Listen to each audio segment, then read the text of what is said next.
Hello, my name is Zachary Nathan Duvally, and I have been placed on the electing a judge side.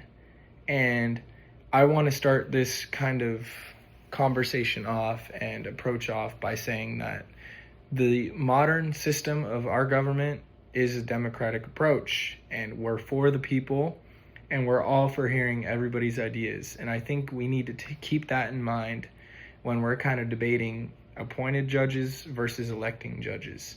And I could kind of compare this to presidency. Would we rather have somebody be appointed to be the president, or would we rather be able to elect that person to be president?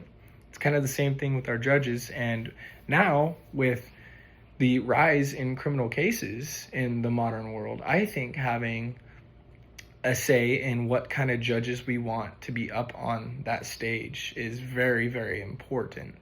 And I did a little bit of research going into this, and I came up with two kind of main points that I really thought were highlight worthy. And I think the way I should say this is that democratic accountability is a major point that came up in my research. And in one of the articles, it kind of addresses how this is giving power to the people, which can be a bad thing, but in this case, it's a great thing because we're electing judges. We're choosing who we want up there, and we're kind of we have a say into what we want to see from our government, and who most of all is going to hold judicial power.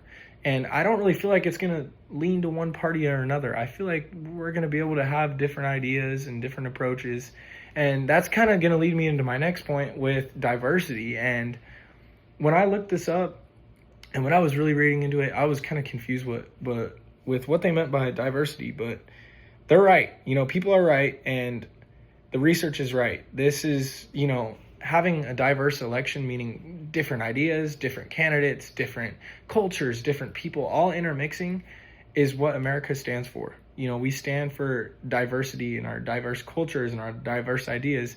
And if you have ideas clash out against each other, you only really make your beliefs stronger. And I feel like that's what we need from our judges. Thank you.